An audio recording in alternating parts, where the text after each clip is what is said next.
Bueno, buenos días compañeros.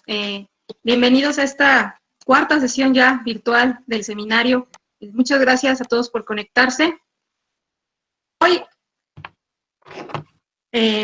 pues con base en el programa original que teníamos, esta sesión iba a ser en noviembre y con mucho gusto agradecemos mucho a Rita que haya accedido al cambio de esta presentación por las circunstancias en las que nos encontramos para que fuera el día de hoy. Rita nos va a presentar la función de la memoria en los conflictos por el control del agua potable en el siglo XXI. Rita se ha presentado ya con nosotros en el módulo seminario. Muchos la identifican, muchos la conocemos. Rita García Arenas es licenciada en Historia, maestra en Historia y Etnohistoria por la Escuela Nacional de Antropología e Historia. Ha participado en varios eventos acá, tanto al interior de la República, a nivel internacional, en países como España y Costa Rica. Su línea de investigación de México. Tiene artículos publicados en la revista Vertientes, de difusión interna de CONACYT. Por mencionar solo algunos: del Pozo a la Llave del Agua, Patronato del Sistema de Agua Potable de San Pedro Jalustoc. Ha dictámenes de artículos, ha publicado y pues hoy tenemos el gusto de que esté con nosotros. Muchas gracias, Rita, por aceptar la invitación. Muchas gracias por acompañarnos. Y te cedo la... Ok, ustedes me dicen sí. Ya está abierto el micrófono, ¿verdad? Sí. Sí, pues. Muy buenos días a todos. Y muchas gracias a tanto Lupita como Ismael por darme la oportunidad de presentar este trabajo nuevamente, como bien dice Lupita, aquí en el seminario. Y bueno, lo que yo les voy a presentar es el de la tesis del doctorado que presenté en el 2017 en la Escuela Nacional de Antropología e Historia. Ya anteriormente, como les dijo Lupita, ya había tenido la oportunidad de presentar el trabajo de la maestría aquí mismo también en el seminario. En ese entonces hablé sobre los cambios en el uso y apropiación del agua en San Pedro Jalusto, y a raíz de ese trabajo, pues me encontré con un conflicto de memorias, y fue en lo que me centré en el análisis de la memoria en el doctorado. Pero antes de comenzar, por qué me interesé en la temática del agua, pues porque trabajé un tiempo en el Archivo Histórico del Agua, archivo único en su tipo. Bueno, y este archivo se especializa en la historia de los operativos hidráulicos del agua y pues la forma de vida de distintos grupos sociales en México en torno al vital líquido. Pues este acervo cuenta con 7 fondos documentales, los cuales ilustran en imagen y documentos la historia social y cultural y política y económica sobre los usos y aprovechamientos del agua, y podemos encontrar documentación que va desde el siglo XVI hasta el siglo XX. Los temas también se pueden encontrar en estos fondos documentales, pues son múltiples. Entre ellos están los conflictos por el aprovechamiento de tierras y aguas entre los diferentes usuarios, así como trámites de confirmar sesiones y permisos. Pero también podemos encontrar no solo diferentes procesos históricos en torno al agua, sino también el tipo de tecnología hidráulica implementada y desarrollada en nuestro país. Se los digo así de una manera muy puntual porque desgraciadamente pues hay muchos que no conocen el archivo histórico del agua. Es el acceso al archivo para un público en general. Si en algún momento tienen la oportunidad de visitarlo o la curiosidad por visitarlo, pues a grandes rasgos esto es lo que contiene el archivo. Bueno, pues el hecho de haber trabajado un tiempo ahí en este archivo, pues me permitió de alguna manera empaparme de toda la problemática del agua en México, y de esta manera interesé en el estudio del agua, sobre todo desde la perspectiva histórica. Bueno, ya para escribir 2 artículos sobre tanto de San Pedro Jalustó como de Santa Clara Huatitla. pues me llevó a profundizar más en el caso de San Pedro Jalostó, y profundizar más en el proceso del manejo del agua en esta comunidad. Bueno, y considero que es importante pues hacer un estudio del agua desde la perspectiva histórica, pues porque actualmente el tema del agua es de vital importancia y relevancia, dado los conflictos que se están dando por el vital líquido. Bueno, y de esta perspectiva histórica pues nos permite ver estos cambios y transformaciones de estos fenómenos históricos del tiempo y del espacio, y de esta manera pues explicar los procesos del México contemporáneo. Pues consideré importante el estudio de caso de San Pedro Jalostó, porque podemos ver particularidades de estos grandes procesos. Es de una vida hay que tragarse el mundo, escribe Salma Rushdie en Hijos de la Medianoche. Y bueno, esta idea encaja mucho con ese proceso histórico del manejo del agua en Jalostó, visto desde sus propios protagonistas, y que considero pues que eso es un aporte importante para los estudios sobre el agua en México. Bueno, dicho esto, ahora sí, Monse, ¿me puedes apoyar con la primera diapositiva, por favor?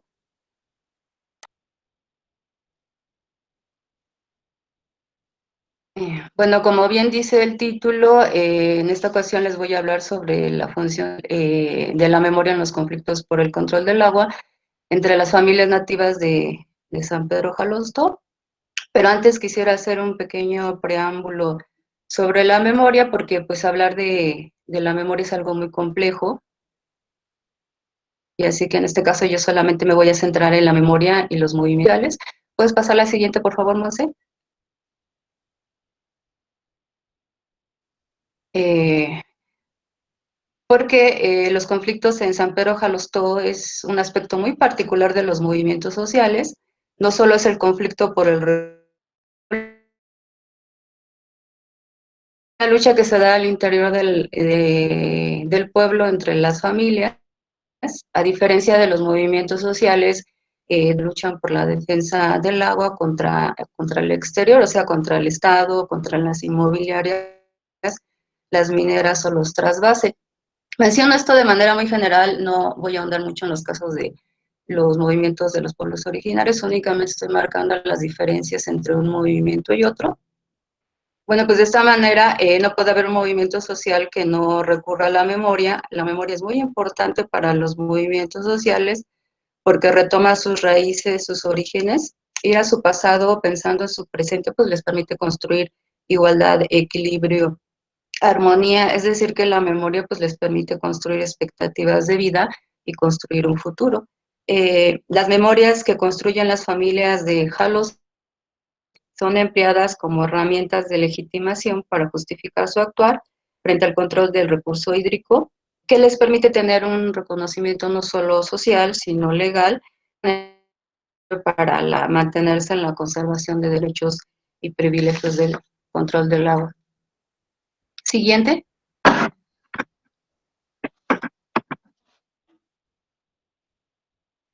Bueno, y ahora considero también importante definir el concepto de memoria o a qué me refiero con memoria.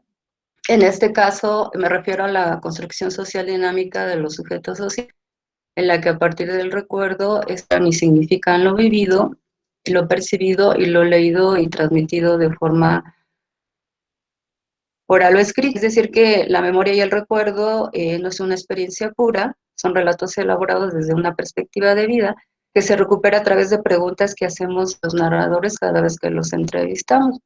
De manera tenemos que el recuerdo es selectivo e interpretativo y se ubica en un contexto de tiempo y espacio. Y esto es muy importante porque la intención y el significado que son revalorados y resignificados desde el presente. Cabe mencionar que para estudiar la memoria pues se recurre al planteamiento de tres preguntas básicas que son ¿qué se recuerda?, ¿cómo se recuerda? ¿Y quién recuerda? A grandes rasgos pues me voy a enfocar en la memoria, recuerdo y sus significaciones, por lo tanto el asunto de verdad no aplica en este análisis porque únicamente me enfoqué en los significados.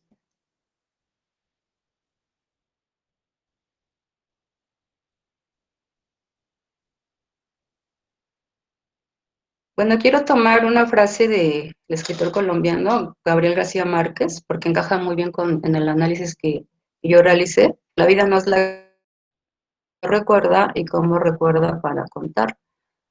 Bueno, pues tomando esta frase de García Márquez, los conflictos por el control del agua en San Pedro Jalapa, los hechos ocurridos ahí, sino por la manera en cómo los recuerdan para contarlos.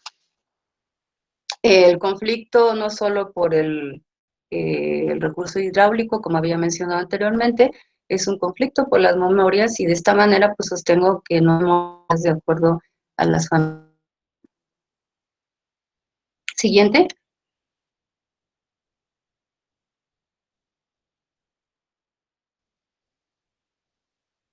Bueno, siguiendo con esta frase de García Márquez, pues en cierta manera la memoria humana es un acto creativo, dinámico. Cuando uno evoca la memoria y se puede agregar nueva información, es decir, que la memoria siempre está en constante reconstrucción. Narrar son diversos que se recuerdan.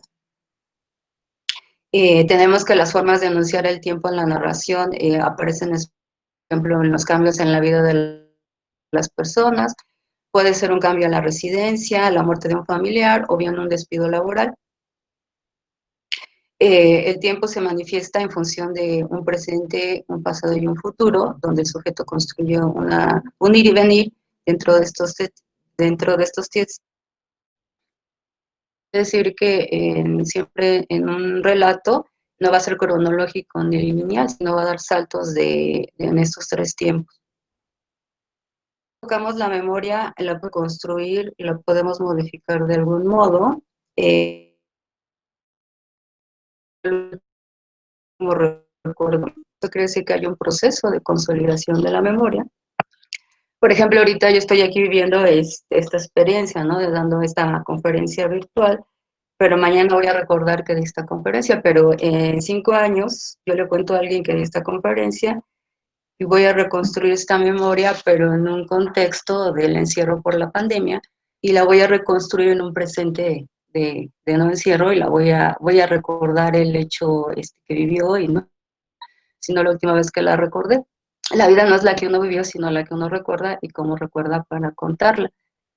Otro proceso muy importante que es fundamental de la memoria es el olvido. Y Jorge Luis Borges, un escritor argentino, de alguna manera también habló de la memoria y del olvido mediante un cuento que se llama Funes el Memorioso.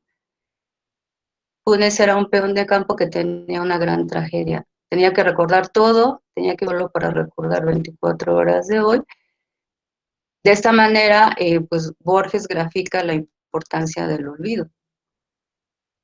Si recordáramos todo, no podríamos aprender nada nuevo. El olvido es una premisa para el dinamismo y la recreación. Es muy importante de la memoria. Uno olvida cosas en la vida, pero tendemos a recordar las cosas que nos emocionan, porque la emoción consolida la memoria. Siguiente.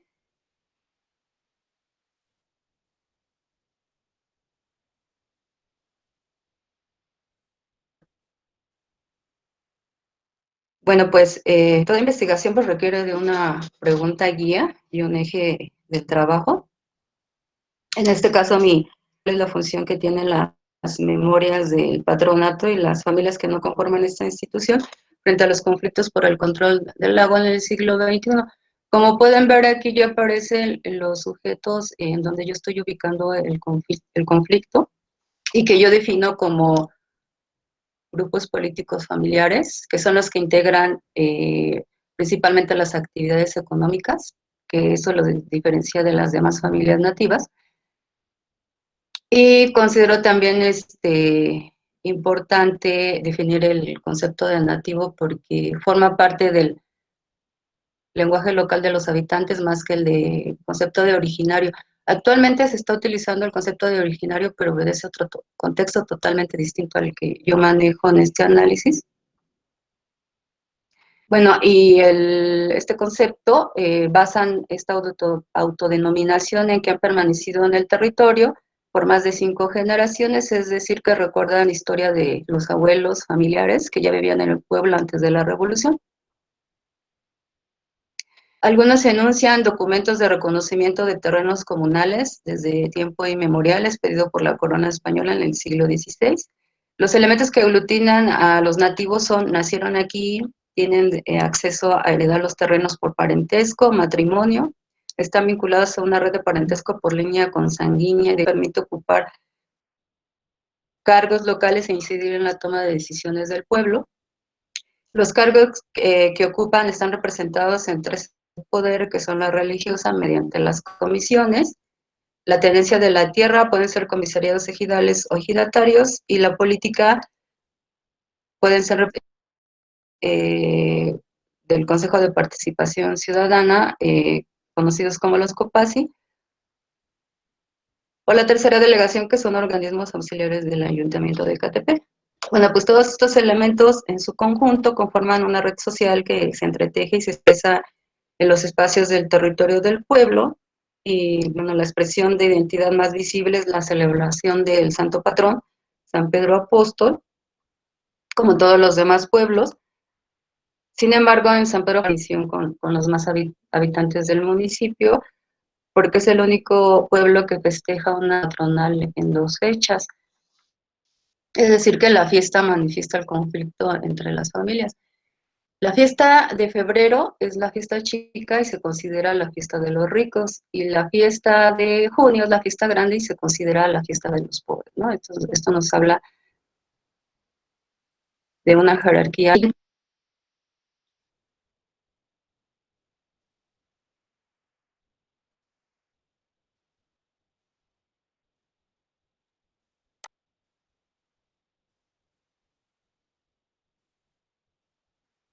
Bueno, el trabajo de investigación está enfocado desde la perspectiva de la historia social, porque me permitió comprender a estos grupos familiares a partir de las relaciones y significados sobre el agua y cómo explican diversos sucesos o acontecimientos desde su punto de vista.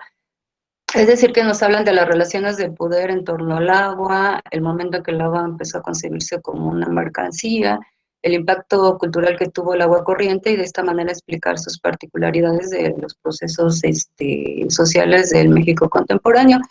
Es esta relación entre la gran historia y su vida personal donde encontramos cosas más específicas de estos grupos familiares, insisto, vistos desde sus experiencias, desde sus percepciones, que pocos han reflexionado en la historiografía sobre la temática del agua en México, y considero que este es el aporte de esta investigación, porque no se han propuesto investigaciones a partir de procesos y significados en la perspectiva del proceso y no del mero suceso.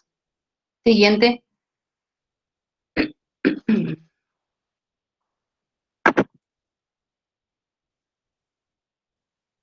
Bueno, para este trabajo utilicé la metodología de la historia oral, la cual es una herramienta que registra y recupera la memoria. Trabaja principalmente con la memoria como fuente, la cual me permitió reconstruir el agua. Pues el gran tema aquí fue el análisis de los testimonios y los escritos sobre el conflicto de las memorias. Y bueno, es importante mezclar todo tipo de fuentes para hacer una buena historia. Sin embargo, la historia oral me ayuda a conocer cómo expresan estos grupos y a comprender cómo estos grupos marcan su propia territorialidad, sus propios espacios, y a partir de ellos construir su mando individuales que tienen un gran impacto en los grandes procesos sociales. Es así que la toma de decisiones también forma parte del proceso histórico. Siguiente.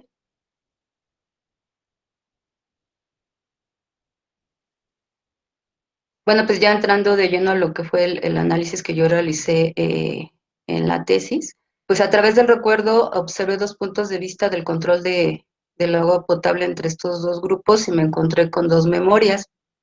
La memoria del patronato la llamé memoria hegemónica porque construye una historia oficial del origen del sistema de agua potable. Para esta memoria, el tiempo se expresa en la legitimación y la legalidad de su derecho a administrar el recurso, y ubica tres grandes momentos.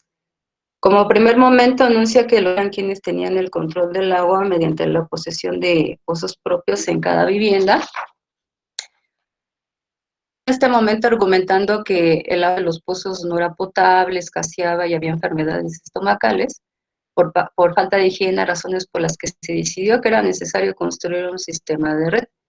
Como tercer momento, anuncian la intromisión de las autoridades municipales de querer controlar el sistema de red y de esta manera justifica la creación de un patronato que busca legitimar la presencia de este grupo en el control del agua.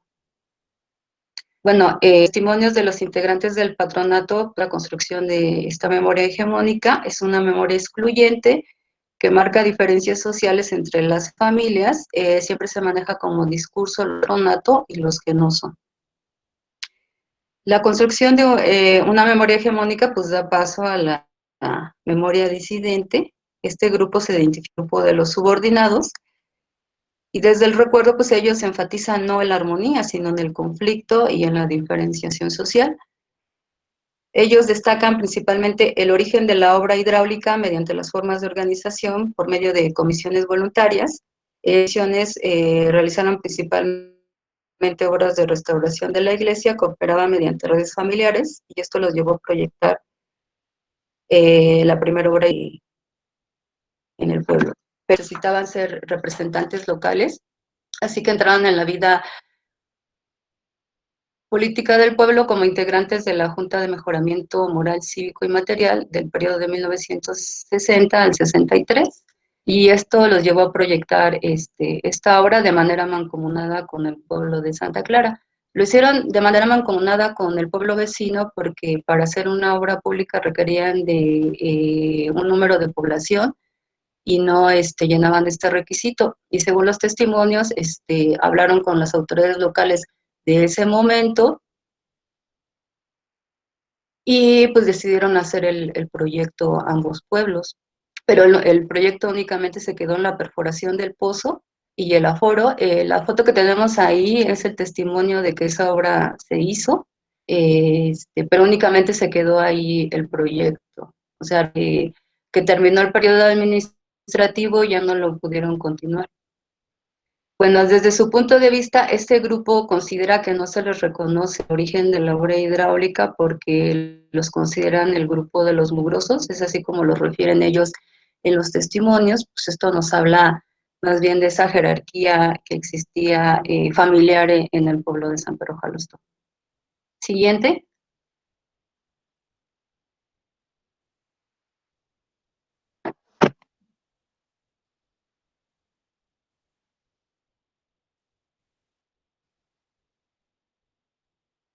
Bueno, lo que me permitió conocer parte del contexto pues, de la cotidianidad fue el análisis de las calaveras chocarreras que encontré, que considero son una fuente histórica que me hablan del el contexto local. Bueno, estas calaveras son una evidencia de una peculiar forma de expresión cultural en el pueblo. Nos hablan de las formas de hacer política, porque las calaveras las escribió un grupo de jóvenes activos en la vida política de la comunidad, conocidos como la Palomilla. Ellos eran quienes escribían las calaveras por la noche y las distribuían de manera clandestina, o sea que al otro día la gente ya rumoraba sobre las que se habían escrito, porque mediante estas calaveras exponían públicamente en forma de versos a ciertos personajes del poder local, burlándose y ridiculizándolos por medio del rumor, mediante el desprestigio como una estrategia política. Pues esto nos habla de valores y significados de una sociedad altamente jerarquizada, señalando pues a ciertos personajes por sus apodos, por ejemplo el Cacumistle, la Yegua Loca o el Picapleitos, por mencionar algunos, pues de alguna manera los humanizaban a estos personajes que pertenecían a las familias respetables tanto en lo económico como en lo político, y pues estas calaveras pues los señalaban como rateros, tranzas, analfabetas y borrachos. Es así como se valoraban entre los grupos. Se ignora por cuánto tiempo escribieron este material, pero estas calaveras sin duda fueron una válvula de escape donde se expresaban los diferentes grupos. Debió existir otras válvulas de escape, pero únicamente tenemos la referencia de esto.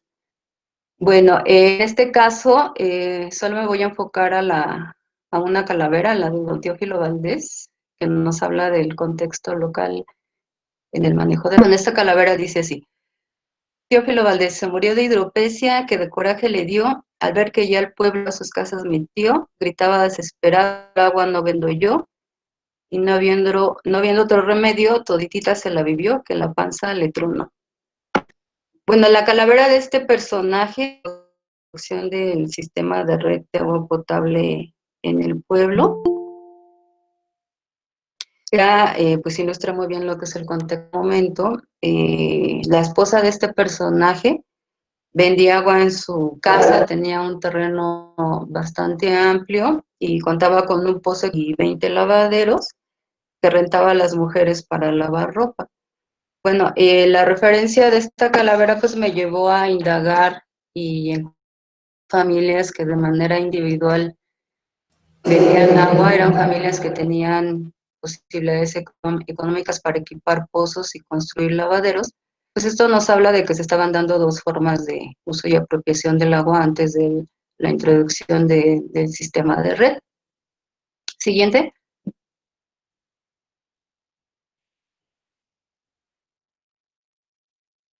Bueno, los usos, dos formas de uso que se estaban dando, el doméstico y el industrial. El doméstico era básicamente para las necesidades básicas, que era para personal del hogar y patio, y el industrial era sobre todo para la industria textilera, química y de procesamiento, que conformaba lo que era la industria del jalosto. Bueno, este fraccionamiento industrial, a pesar de ser unos electrificados y con disponibilidad, pues la mayoría de esta agua era salitrosa y dañaba las tuberías de las fábricas. Pues de esta manera, pues las fábricas recurrían al siguiente.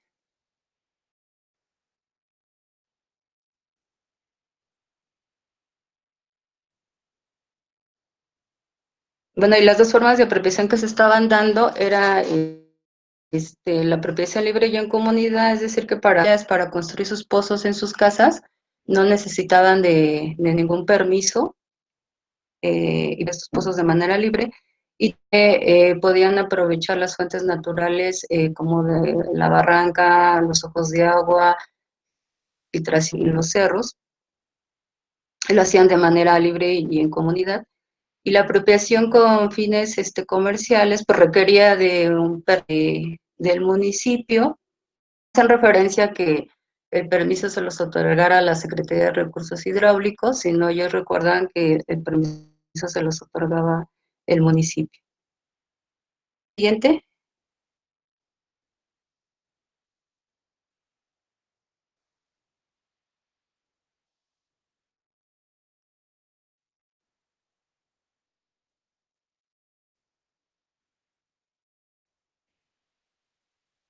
También nos encontramos formas de abastecerse de agua, pues marcaba diferencias entre las familias. No era lo mismo tener un pozo equipado que en praxis de echar agua, que consistía en sacar agua de los pozos por medio de un lazo apoyado sobre vaciar el agua al pilancón.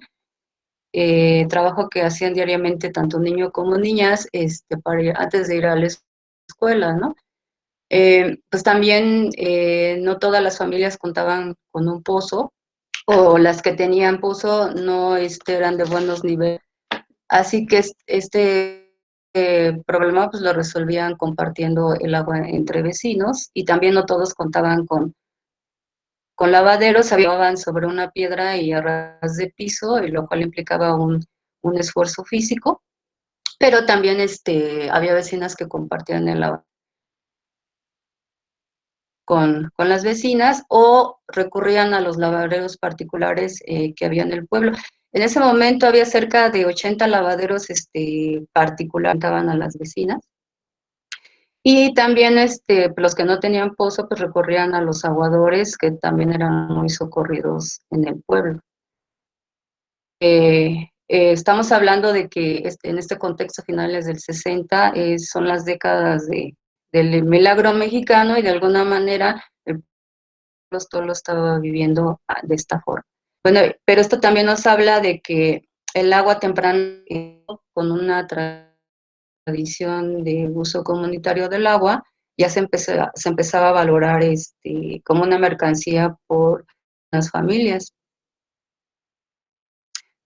O yo me atrevería a argumentar que se estaba dando un proceso de privatización del agua que empieza al interior del pueblo. Es decir, que comúnmente se ha señalado que el periodo de privatización del agua empieza hasta el periodo con el fin del Estado benefactor neoliberales que empezaron con Miguel de la Madrid.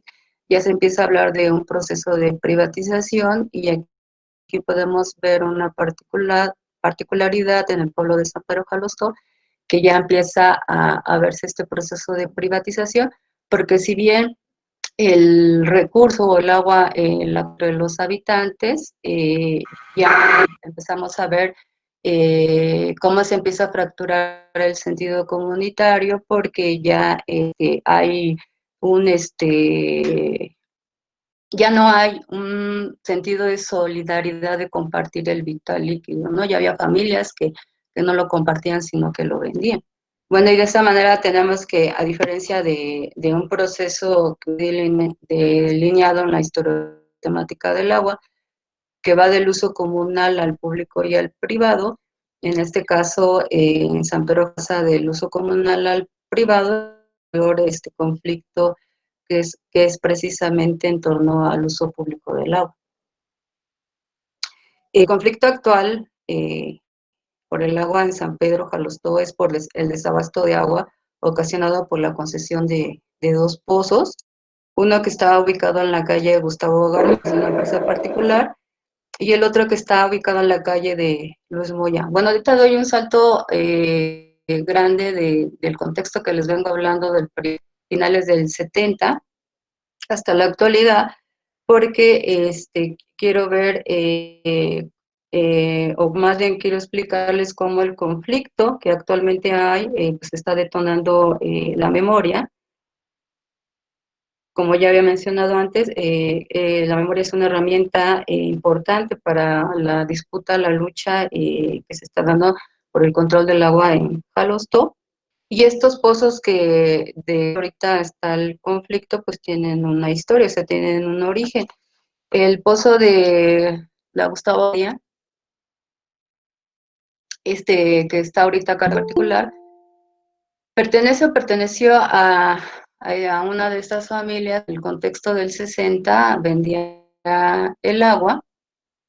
Esta familia tenía el permiso, igual que todas las demás, de vender el agua durante ese periodo, pero esta familia nunca perdió el permiso de la venta del agua, o sea que es un negocio familiar para ella y lleva como cerca de 50, 60 años en este negocio. Y el predio del que les estoy mencionando perteneció o pertenece a esta familia. O sea, no tengo el dato exacto si la situación del predio sigue siendo de la familia o se lo está rentando a la empresa con la que ahorita se tiene el conflicto. Y por ejemplo, el Luis Moya, que también es la reposición de un pozo que se hizo en el 86. Utilizaron las autoridades locales en ese momento, pero por conflictos políticos, pues esa obra quedó inservible y se repuso tiempo. Pero lo que yo quiero destacar aquí es un poco cómo podemos seguir huellas de estas calaveras, de las que les vengo mencionando del 60, pero ahora las podemos ver en las redes sociales como una nueva arena en las formas de hacer política. Podemos ver cómo hay una continuidad de estos grupos políticos familiares. Es decir, que este conflicto actual empezó en el periodo del 2000 y a raíz de esto se conformó una comisión de defensa por el agua y esta comisión pues creó una página en Facebook con cerca de 1,100 amigos. Y desde entonces, pues en las redes sociales se ha generado toda una opinión pública donde el rumor tiene el control del vital líquido en el pueblo y se debate principalmente tanto en las redes sociales, en las asambleas, de que el sistema autónomo es víctima de diferentes intereses particulares, ocasionando humanos en acción de defensa por el agua. Pues dado los rumores que se han generado en redes sociales por el control del agua y los desacuerdos que se han manifestado en las asambleas, el conflicto que siempre se manejó únicamente al interior del, pues ahora se da a conocer a otras instancias con el objetivo de resolver el problema. De esta manera tenemos que el 18 de febrero de 2020, pues la Comisión por el Agua y un grupo de vecinos se manifestaron en el Palacio Nacional exigiendo que se clausure el pozo de la Gustavo Garmendia. El pueblo está en manos de particulares, informando que ya hace más de un año se había presentado una denuncia ante Conagua contra estos particulares que se el agua y que de manera irregular pues están violando el derecho humano al agua, ¿no? Y también que ya en precisión nacional del agua las quejas, pero no ha resuelto el conflicto.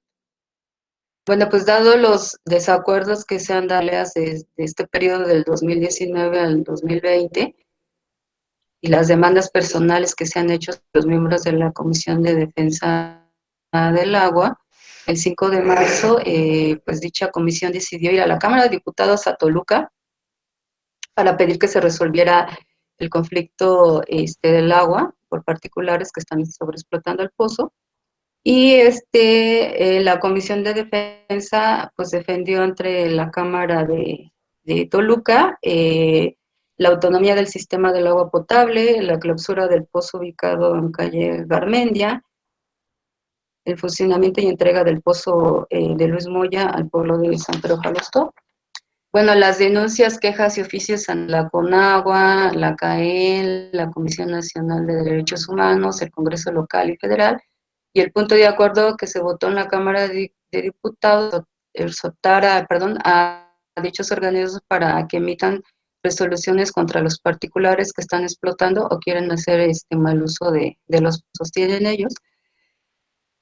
Después de la visita a la Cámara de Diputados, el 8 de marzo de este año pues, se llevó a cabo una asamblea para las mesas de reestructuración del patronato, en el que se discutieron principalmente el análisis y lectura de las propuestas emitidas por el pueblo, la lectura de las propuestas de la convocatoria para la reestructuración del patronato, el informe jurídico legal por parte de la Comisión de Defensa del Agua, el informe de la Comisión de Vigilancia con respecto al funcionamiento y la puesta en marcha del Pozo de Luz Moya. Y en marzo de 2020, la Comisión de Defensa, junto con el patronato, pues recibió la visita de integrantes de la Comisión Nacional del Agua para hacer una investigación sobre dichos pozos, y esta investigación consistió únicamente en la ubicación de los predios. Debido a la pandemia, el censo de las tomas de agua que se tenía contemplado para el 14 de marzo, que se iban a realizar en todas las casas, con el objetivo de preparar el proceso de elección del comité ejecutivo. Bueno, lo que quise hacer es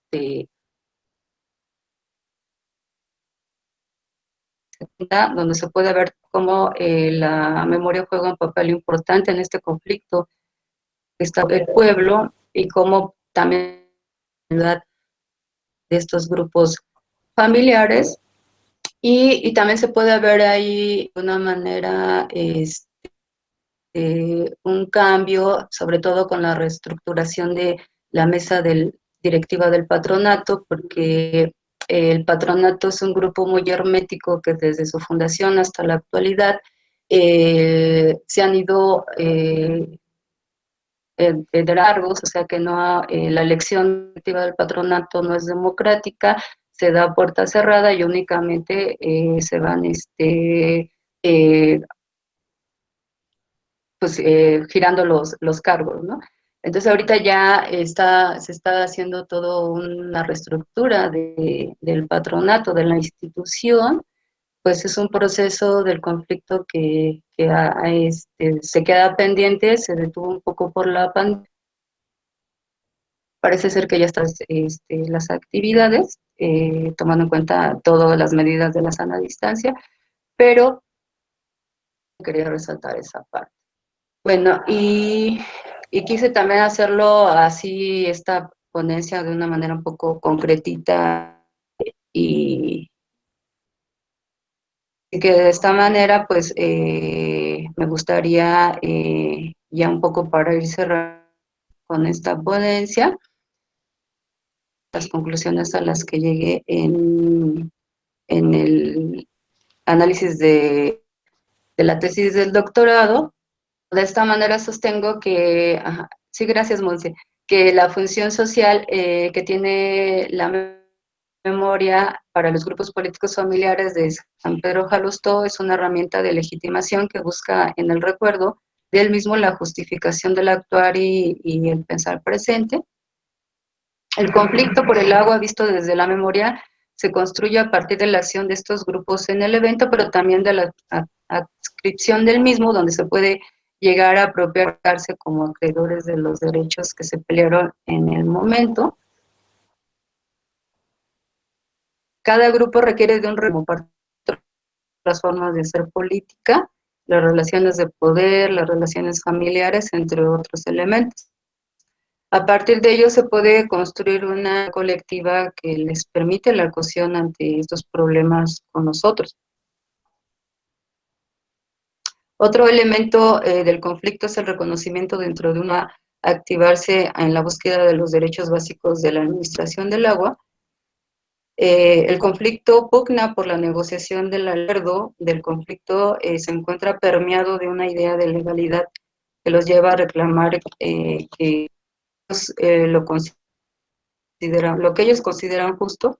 Desde mi postura, no existe un movimiento social sin memoria, ya que les permite establecer de identidad y un orden que funciona como sustento. Esto los lleva a plantearse que la memoria tiene una función social. Insisto, es una herramienta de legitimación que les sirve para disputar y mantenerse, en este caso, en el control del agua. Cabe mencionar y reflexionar ya para terminar y cerrar con esta ponencia, que cada investigación tiene como objetivo principal aportar algo al conocimiento académico, en este caso al histórico, pero también el aporte a las como los pueblos o los sujetos de estudio. En este caso, mi reflexión es para qué sirve esta investigación. El planteamiento que yo me haría ahorita sería si es posible con nosotros comunitarios en los conflictos actuales por el agua en San Pedro Jalustó a partir de la memoria. Yo creo que sí, porque la memoria permite expectativas de vida. No se puede construir expectativas de vida si no hay una memoria que les permita construir ese futuro. Es decir, que se debe asumir críticamente todo del conflicto por el agua en Jalostó, planteando este conflicto no solo como víctimas de la historia. Se debe construir una historia y un proyecto a futuro, en una historia que vaya más allá de los vencedores y que incluya a los vencidos de manera equitativa y que se sientan representados todos. De esta memoria ayuda a plantearse el tipo de relación que anhela el pueblo, la inclusión de todos esos nosotros, qué y por qué, y cómo se debe vivir lo comunitario en relación al vital líquido. Bueno, por mi parte eso sería todo.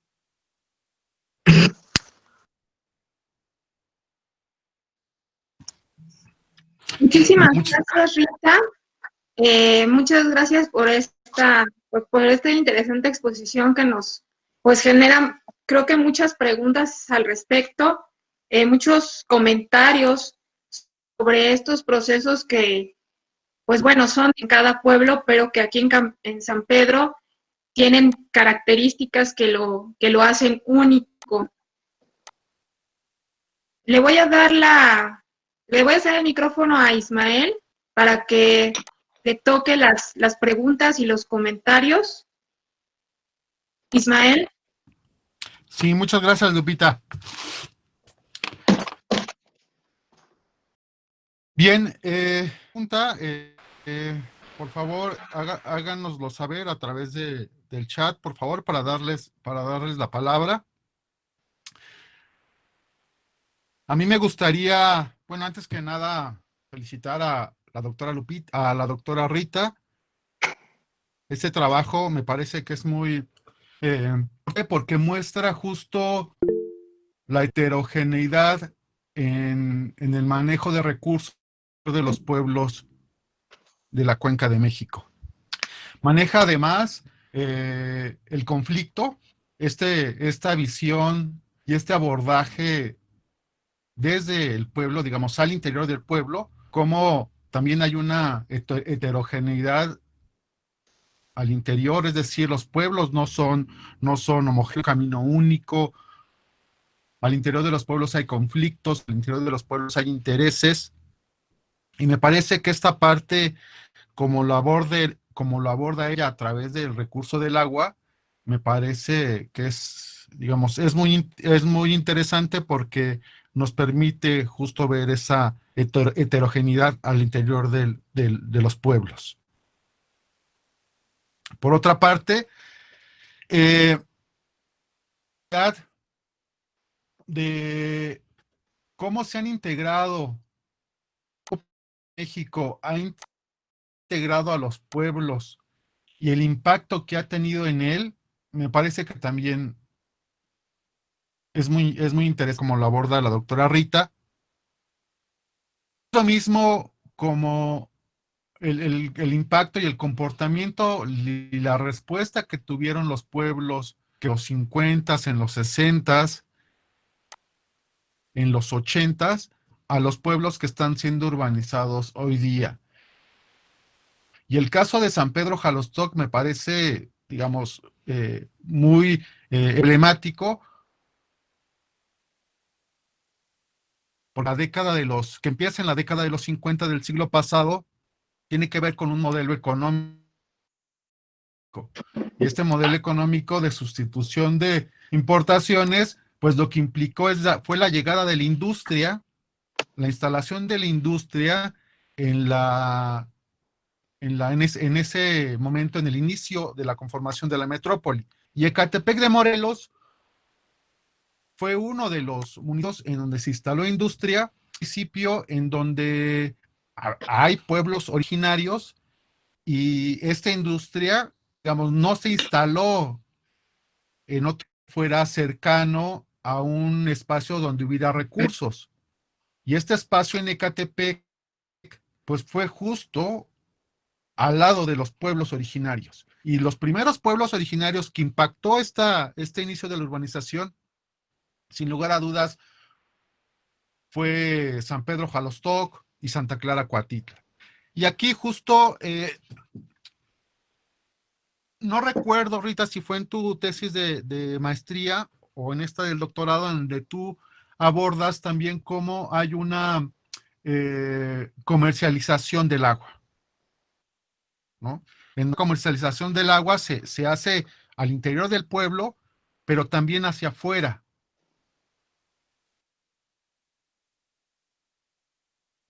Digamos, con los alrededores también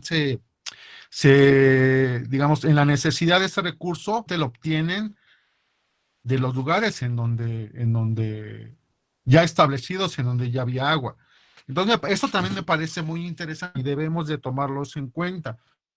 Uno de los grandes problemas o conflictos que hay en la actualidad con los pueblos originarios en general a nivel país, tiene que ver con el agua, tiene que ver con este recurso vital, el más cercano que tenemos, y que además es muy visible, es el conflicto la construcción del nuevo aeropuerto en Santa Lucía, en donde una de las banderas que por el agua. De ahí que me parece muy importante este tipo de juegos, porque precisamente nos muestran esta heterogeneidad de comportamientos. Y ya para finalizar, otra parte que me parece muy importante justo es la memoria, ¿no? Porque tal cual como lo comentó la doctora Rita, no se refiere necesariamente al hecho concreto en sí, digamos, a la verdad histórica, no a cómo se recuerda, cómo se cuenta, pero además cómo se utiliza como recurso. Y uno de los principales recursos que tienen los habitantes de los pueblos originarios para defender no solo el agua, sino sus formas de organización política, sino la tierra, sino sus panteones, invariablemente tiene que ver con la memoria. Independientemente de que el hecho histórico haya sucedido como tal, es cómo ellos lo utilizan en la actualidad como recurso para poder defender en este caso, agravios que están cometiendo. Bueno, quisiera Eh, comentarle, ¿te puedo comentar algo, Ismael? sí, claro. Con respecto a lo que me dices de la industria o todo este proceso de industrialización que se da en Ecatepec, bueno, tengo entendido que el primer fraccionamiento se instaló en tierras del pueblo, que eran del pueblo. Algunos documentos hacen referencia de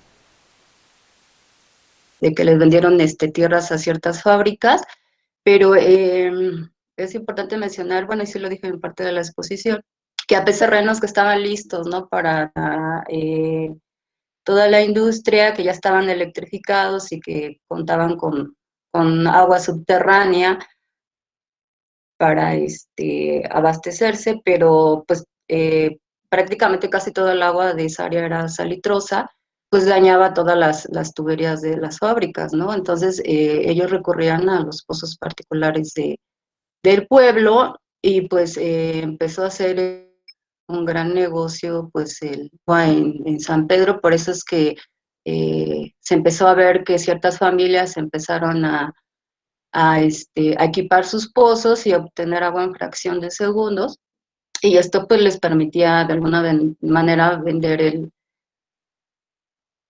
el agua y empezaba a verse ya como algo muy redituable. Había varias estrategias políticas en el pueblo, pero el agua en algún momento se convirtió en una de ellas. Empezó a ser importante porque también las familias que tenían recursos económicos pues podían construir lavaderos particulares y lo hacían de manera individual, ni siquiera era un grupo o una asociación, por decirlo de algún modo, sino que realmente estas familias pues empezaron a hacer la construcción de estos lavaderos, incluso cuando ya llegó la introducción del sistema de red, estas personas que tenían el permiso para la venta y la construcción de lavaderos, pues se les quitó inmediatamente el permiso, y pues esto también nos habla pues de unos conflictos y tensiones que se empezaron a dar con estas familias porque les quitan los permisos, ¿no? Incluso refieren en los testimonios que hubo familias que se quedaron a la mitad de esta obra, ¿no? Entonces, obviamente que el desarrollo industrial, pues fue un impacto para la comunidad, pero de la misma manera, pues el proceso del milagro mexicano, pues lo estaban viviendo en ese contexto, ¿no? En el que van a ver el agua como una mercancía, ¿no? Y donde pues también la memoria pues juega un papel en toda disputa o lucha por el manejo del agua en la comunidad. Sí. Muchas gracias, Rita. Bien, les voy a pedir, por favor, que ustedes mismos hagan la pregunta al micrófono. Primero le voy a dar la palabra a Lourdes Pineda, y si puedes hacer tus planteamientos, Lourdes, por favor. Gracias. Buenas tardes a todos. A la doctora Rita, Hola, muchas buenos días. felicidades. Buenos días. Me pareció muy buena presentación, muy concreta.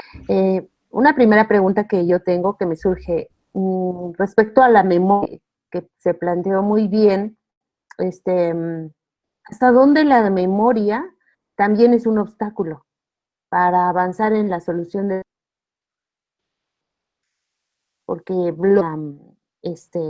la posibilidad de innovar,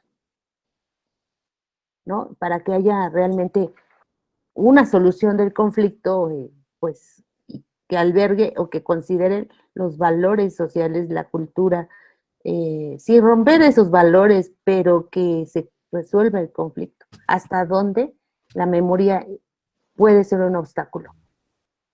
Bueno, la memoria es muy importante. Obviamente que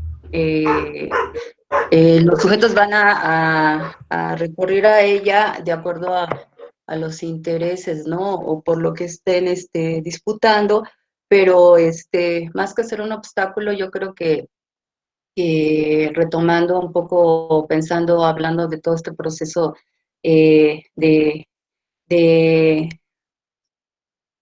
sobre todo, dentro de este conflicto, pues el olvido también juega un papel importante, ¿no? Porque para luchar o para defender un conflicto, pues tienden a silenciar o olvidar ciertos aspectos sobre todo el conflicto, ¿no? Tienden a ponerlo de una manera lineal y no señalar a estos conflictos. Entonces, de alguna manera, el olvido, de que no sea,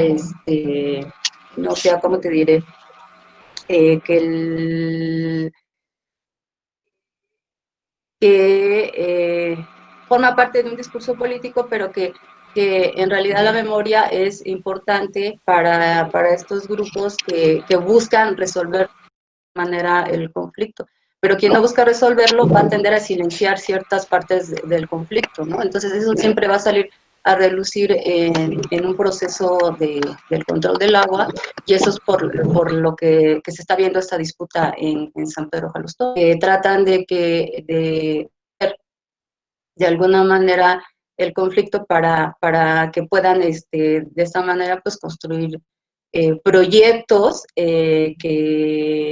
que sirvan para, en este caso ahorita es por la reestructuración que se está dando del patronato y cómo nos puede servir todo este aspecto negativo de esta memoria, en donde podemos ver cómo se han ido resolviendo. En este momento nos va a servir para construir precisamente un proyecto que nos permita que, en este caso, la reestructuración del patronato sea ya una elección democrática y permita que se pueda construir un proyecto en relación al vital líquido que de alguna manera pues trate de resolver el conflicto en San Pedro. Claro. No sé si con eso está resuelta tu pregunta. Sí, sí, y gracias. Y la segunda pregunta es respecto, pues como que hay una jerarquía, ¿no? Como dijiste, también hay un conflicto entre familias que hace que sean dos fiestas. Sí. O sea que es un o sea, es un conflicto de, De ay, no sé cómo jerarquías, decir, ajá. de personas, ¿no? O Ajá. sea, no sé, resuelve ese conflicto de familias, o sea, arraigado, que todos lo cuentan, ¿no? O sea, nuestros abuelos lo cuentan, ese problema tan tradicional.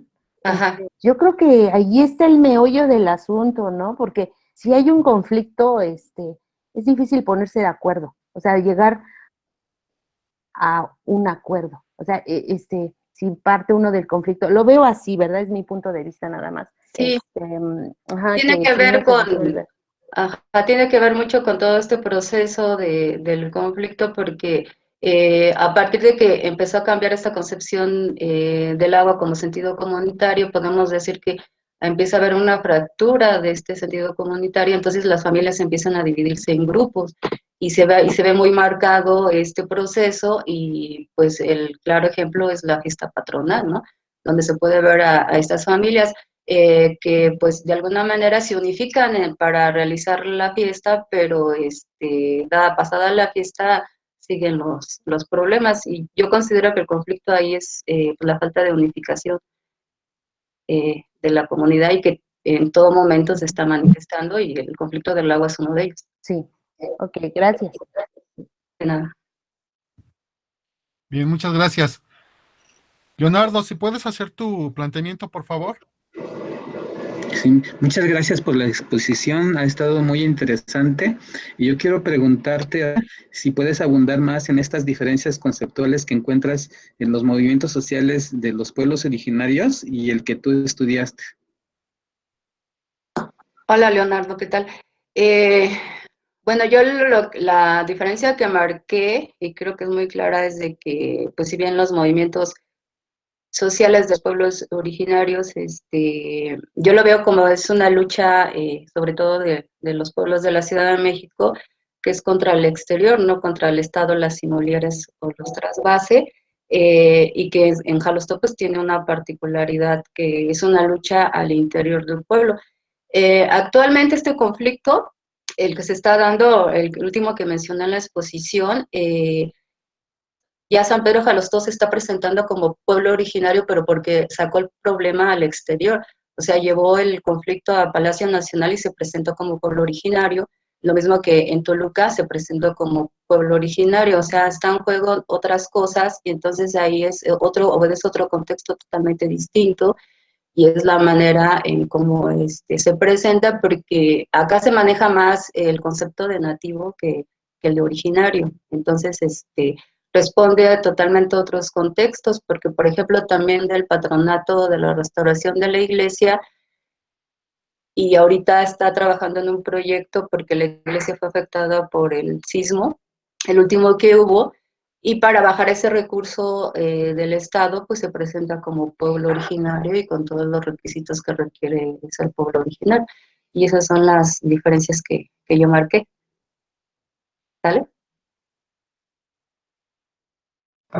Gracias. Sí, gracias a ti, Leonardo. Gracias, Rita.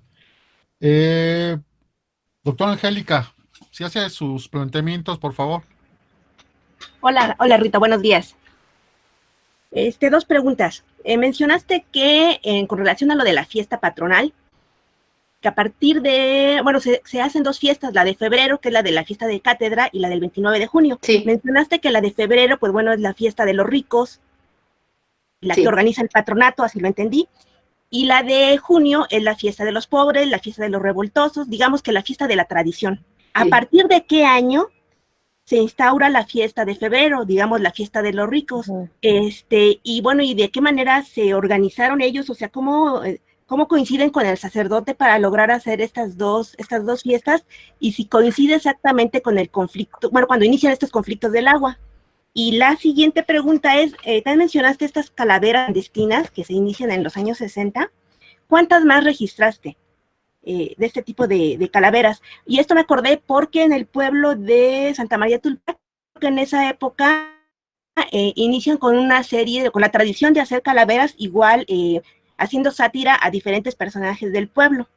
Entonces, quiero saber cuántas más registraste. Ok, muy bien, Angélica. Con respecto a la fiesta, la de febrero, tengo entendido que empezó en los 80, no me acuerdo bien el dato, pero fue en los 80. Sí tiene que ver mucho con el conflicto, porque en el 80 se dio un conflicto fuerte por el agua en San Pedro. De hecho, ese es su origen, por eso surgió la de febrero, porque estos grupos políticos familiares siempre han tenido como que una relación o un vínculo con la iglesia y no tuvieron dificultad para hacer o abrir esta nueva fiesta, que la manejaron como la cátedra del Señor San Pedro, o sea que justificaron todo para que se pudiera realizar. Entonces, desde el periodo del 80, pues la nombran así, ¿no? La fiesta chica y la fiesta de los ricos, y ya la de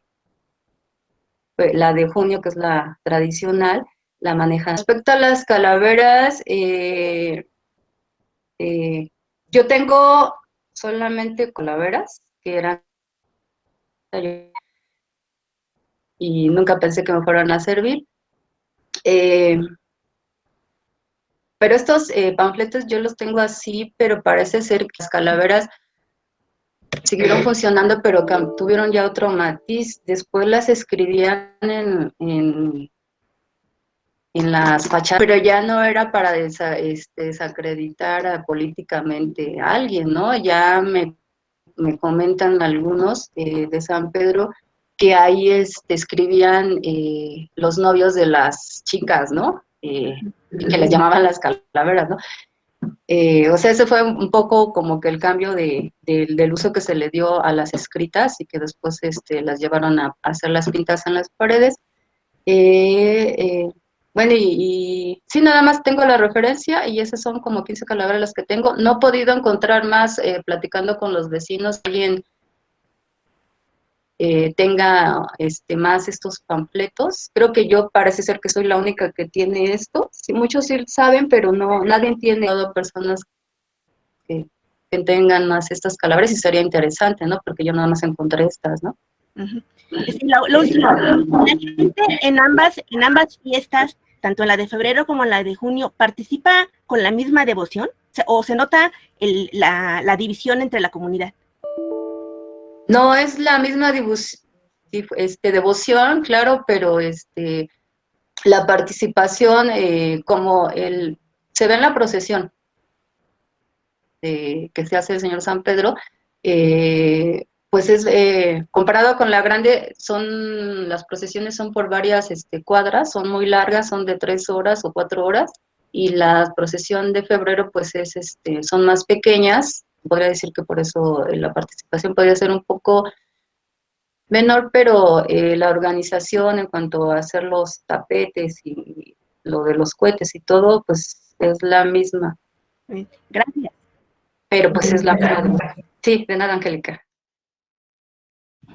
Muchas gracias. El señor, más bien Alejandra Calva, si puedes hacer tus planteamientos, por favor. Sí, hola, mucho gusto, soy Alejandra Calva. Ser a la del seminario es mi primera sesión y pues me ha agradado bastante. Entonces, respecto a la presentación, me surgen algunos cuestionamientos. ¿Qué sucede con al llegar la desindustrialización? Con esta nueva o reciente, ventas finales, principios, esta tercerización y esta inundación de un sector inmobiliario importante en Ecatepec. ¿Qué sucede con este proceso del conflicto en el agua? Pues no sé si particularmente en Jalostoc o no sé, tal vez sea el mismo caso en otros pueblos, pero no sé si usted tendrá una lectura de ello. Bueno, desconozco en realidad, no sé si ya se podía hablar de una desindustrialización. Aquí me podría desmentir un poco Ismael. Yo creo que ya no sigue de la misma manera como anteriormente. En el caso de San Pedro hubo un periodo en que pues de alguna manera siguió abasteciendo de agua a las industrias. Todavía me parece que hasta el periodo de los 80, o por lo menos en el periodo de los 80 hubo en el pueblo una industria de la Mundet al interior del pueblo. Entonces fue muy sonado eso porque pues el agua la tomaba prácticamente del pueblo. De eso no se hablaba mucho, pero duró ahí casi ese periodo. Y posteriormente, pues el pueblo se ha ido recortando en el padrón, entonces por cuestiones políticas se ha ido reduciendo. Entonces hasta donde yo sé, prácticamente incluso los lugares que abastecía el pueblo también se han ido reduciendo. Había una colonia que se llama la colonia Arbolitos, que no tenía mucho que le abastecía de agua San Pedro. Ya ahorita creo que el agua se la da el municipio de Tlalnepantla, ¿no? Entonces todos estos lugares que les daba de alguna manera abastecía de agua, se han ido insuficiente el agua para abastecer a estas colonias. Pues las nuevas colonias pues buscan la manera de quién le dé el servicio, ¿no? Y ahorita el problema es los cortes de agua, y han regulado mucho el suministro a cuentagotas, ¿no? Entonces, esto es más bien el proceso que se ha ido dando y de lo que yo tengo referencia. Muchísimas gracias. No, al contrario. Bueno, retomando su respuesta, es decir que a lo mejor se fragmenta en un sentido de recursos, de territorios, ¿no? Sin embargo, también me surge otra pregunta respecto a esta fragmentación urbana o territorial de esta disputa de intereses del suelo. No quebranta tampoco la identidad originaria de Jalostoc. Me refiero a que siguen practicando bueno, por lo que veo de las redes sociales, si eso tal vez se maneja de esa forma. Sin embargo, no afecta directamente al pueblo. De alguna manera, lo que pasa es que hay una fuerte línea consanguínea en San Pedro y sobre todo se ven estos grupos políticos familiares. Se ha ido reduciendo bastante lo que es la población, ¿no? Porque por estas cuestiones, como te comenté, por cuestiones políticas, pues han ido de alguna manera rasurando el padrón y eso es a raíz del periodo de los 80, ¿no? Ya hubo una presencia muy fuerte de avecindados a partir de los 50, ¿no? Entonces, y de hecho, la obra hidráulica del 86 se hizo en respuesta a toda la presencia de avecindados y de hecho los avecindados fueron los que apoyaron fuertemente a las facciones políticas que se estaban dando en ese momento, ¿no? Porque había que abastecer a las nuevas colonias, entonces ya incluso hay un cambio del discurso, si bien desde el 60 hasta antes del 80 se manejaba como una lucha por el pueblo, a partir del 80 ya incluyen al avecindado. Entra dentro del discurso, ya no solo eran nativos, sino ya entraba dentro del discurso el avecindado y lo integraban de alguna manera, pero porque había intereses ahí para integrarlo, y pues actualmente pues ahora ya se ve cómo se sigue y nuevamente el conflicto ahorita es por el desabasto en la zona norte de San Pedro, entonces están como volviendo a reintegrar nuevamente al vecindado, porque son los más afectados. Entonces, aquí por lo menos en lo que es la cabecera, no se ha sentido tanto esa escasez del agua como la que están sintiendo los avecindados. Muchísimas gracias. Gracias, doctor. No, a ti, Alejandra. Gracias.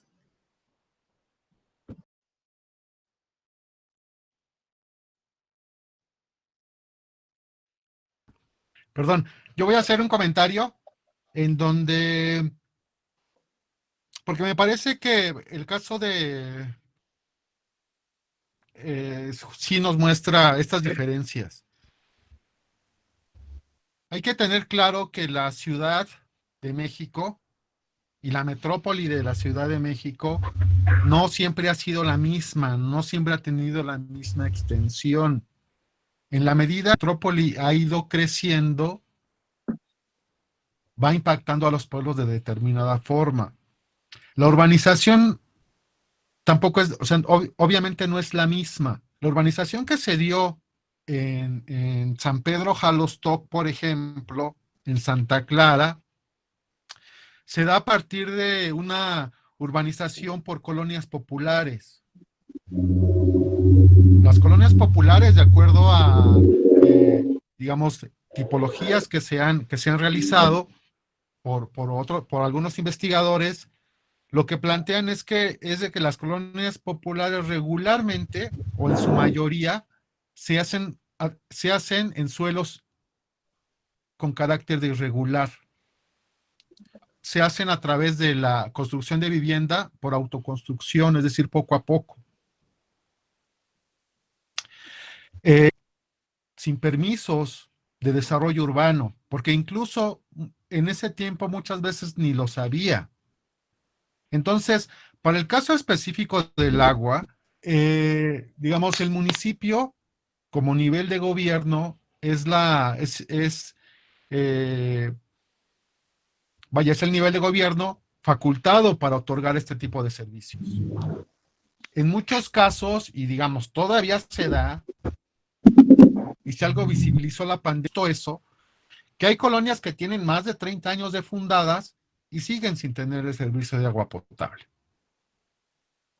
Ahora, con respecto a la pregunta que nos hace Alejandra, ¿qué pasa con el nuevo tipo de urbanización que se da a partir de finales de la década de los 90 hasta la actualidad, que es a través de conjuntos urbanos? Para que haya conjuntos urbanos, invariablemente tiene que haber legalidad en el uso de suelo. Y esa legalidad, pues obviamente la dan las escrituras, las dan los planes de desarrollo, tanto municipal como estatal. Y para el caso del agua, una de los requisitos que pide el gobierno a nivel estatal es que haya suficiencia de agua.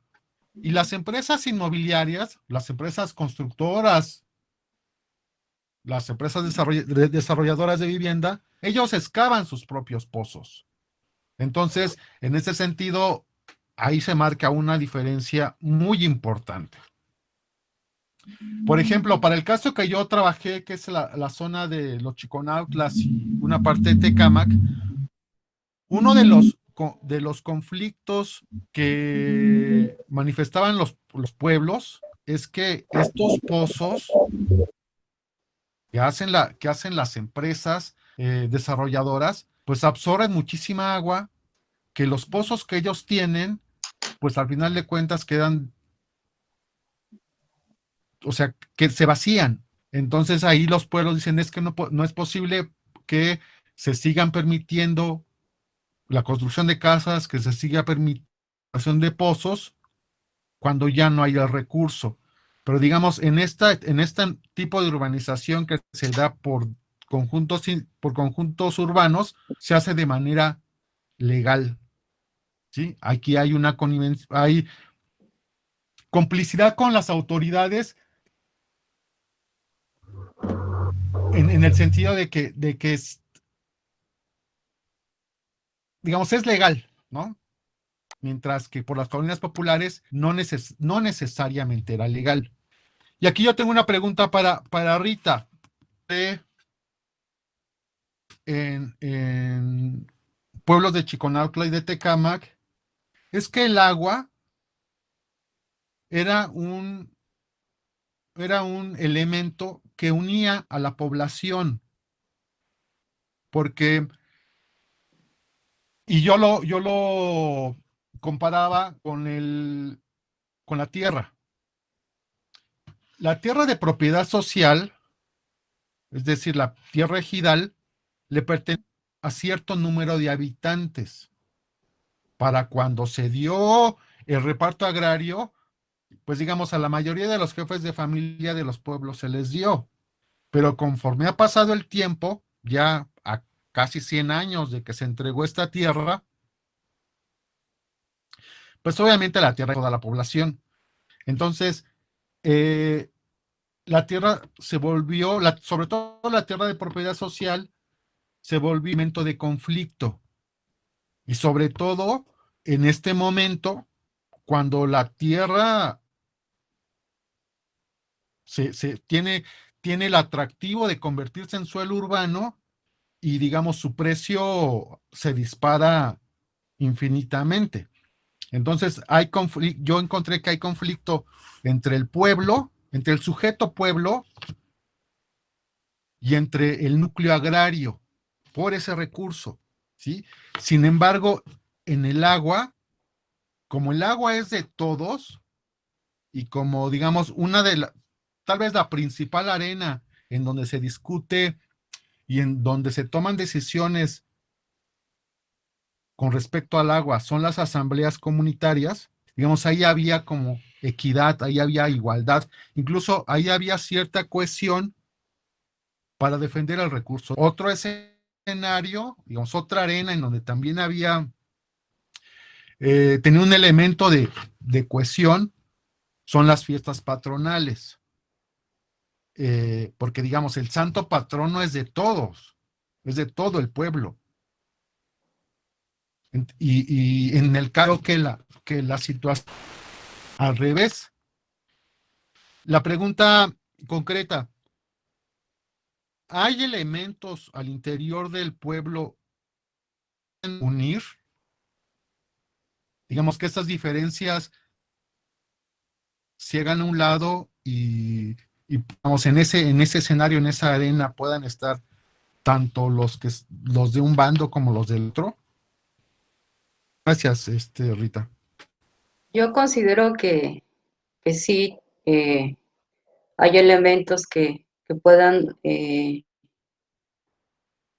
o que les sirvan para cohesionar sobre todo la identidad de la comunidad y la fiesta patronal. Ahí se puede ver cómo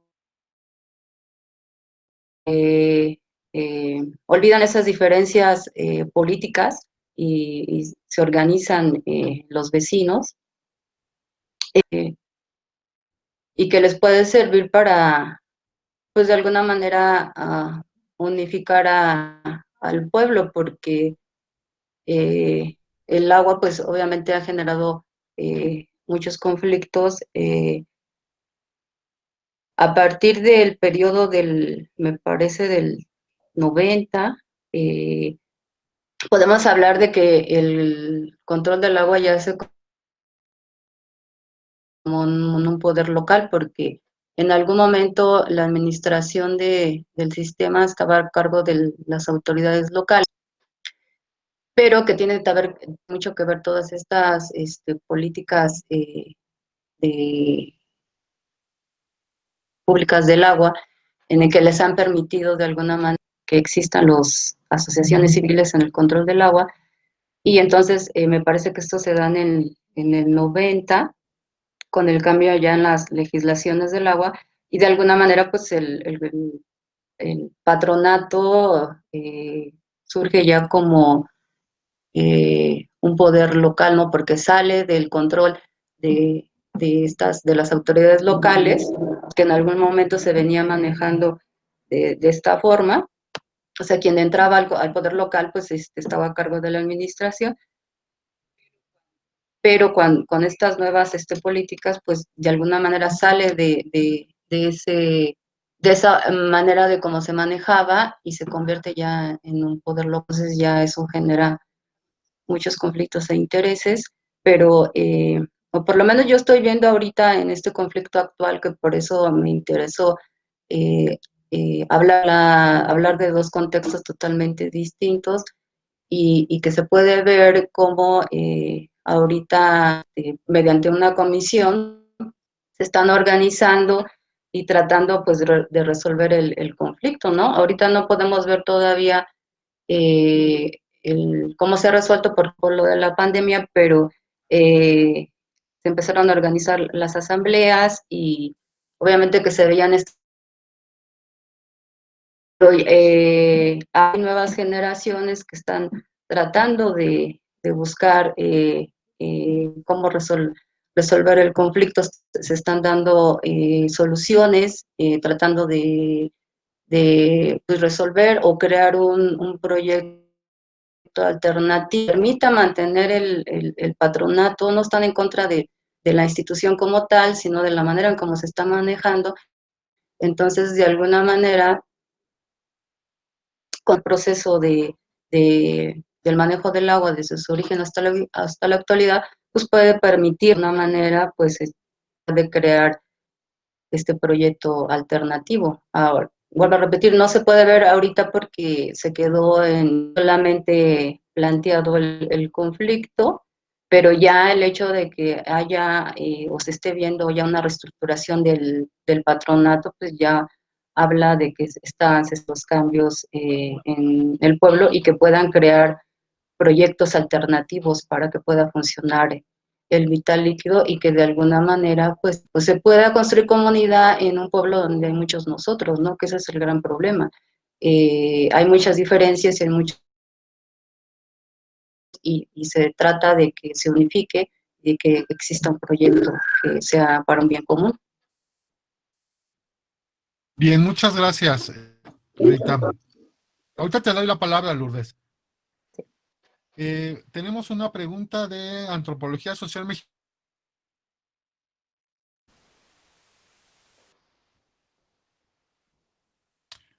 No sé si esté todavía por ahí. No, creo que ya no está.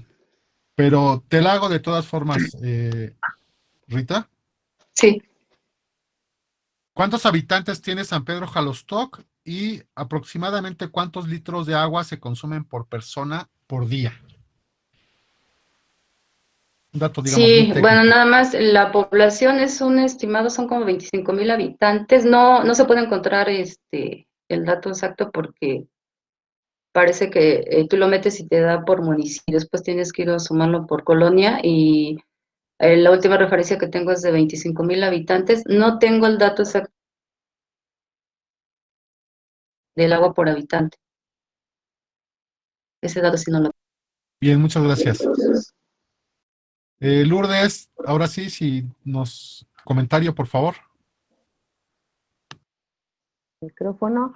Sí, solamente quería yo aportar algo que pasó unos años atrás, no sé si unos 4 o 5 años. Llegó esta línea coreana de venta de autos Kia, y se instaló ahí en la vía Morelos. Ujú. Entonces, para poder instalar, requieren, para poder funcionar, hay un requisito que tienen que un permiso, ¿cómo se llama? Se me olvidó el nombre técnico del permiso, que es aquí en la Ciudad de México también es, por parte de la Comisión del Agua, para que puedan funcionar. Entonces, fueron a la Comisión del Agua de Santa Clara a pedir su permiso de viabilidad, algo así, ¿no? Pero no se les dio, porque pues no querían pagar la cuota por la toma del agua para empresas, obviamente, no querían pagar, o sea, lo querían casi regalado. Entonces se les dijo, bueno, si no quieres pagar esa cuota, entonces tienes que dar al pueblo un beneficio. Un beneficio, o sea, por ejemplo, un beneficio material, ¿no? O sea, da una pipa, da la construcción de algo, construye una escuela, o sea, algo importante para el pueblo, a lo cual se negaron completamente. Entonces, ¿pero qué hicieron? Pues acudieron a la corrupción. Fueron al municipio, estaba Erubiel Ávila, y o era el gobernador, algo así, pues tiene más o menos ese tiempo, Ajá. y se lo hizo en el municipio. O sea, se brincaron al pueblo, así olímpicamente, ¿no? Entonces, pues ya no necesitaron nada de permisos del pueblo, y ellos tomaron el agua, ¿no? Pues ya no se les pudo dar gratis, bueno, no tomaron el agua gratis en la toma, sino la toma sí la pagaron, pero el permiso, que era lo que les permitía funcionar, eso se los autorizó el municipio, ¿no? Okay. Entonces, eso sucede con las industrias que llegan actualmente. Si el pueblo no les quiere dar lo que ellos quieren a como ellos lo quieren, Ajá. entonces se brincan a la autoridad olímpicamente. Ajá, eso sigue pasando, que quieren construir más condominios en Santa Clara, pero pues necesita permiso. Hasta la fecha no se han otorgado esos permisos para construcción de más condominios, porque el agua, pues ustedes saben, está casi a 300 metros y los costos de mantenimiento son altísimos, ¿no? Entonces, nada más quería comentar eso con respecto a las nuevas industrias y comercios que llegan a la zona. Ujú. Ajá, ese es también el problema de San Pedro. La empresa que mencioné eh, es una empresa particular, pero parece ser que el permiso se lo dio la Conagua. Pertenecía a una familia particular.